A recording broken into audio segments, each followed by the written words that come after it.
નમસ્કાર.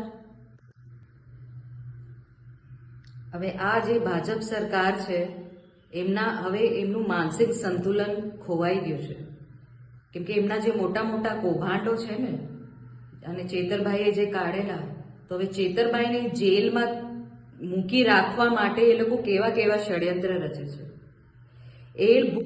આ સરકાર જે ગાંધીનગરમાં બેઠી છે એ ભૂલી ગઈ છે કે એમને જનતાએ કેમ ચૂંટીને મોકલ્યું છે. એના જનતાના કામો કરે છે, ફક્ત એમને કૌભાંડો કરતા આવડે છે.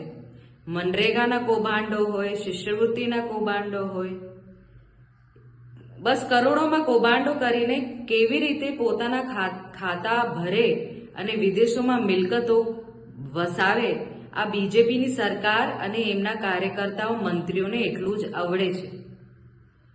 ચેતરભાઈની જામીન ના થાય એવી રીતે કંઈ ના કંઈ ષડયંત્ર વિચારતા રહે છે. મને નથી લાગતું અમને ઊંઘ આવે છે.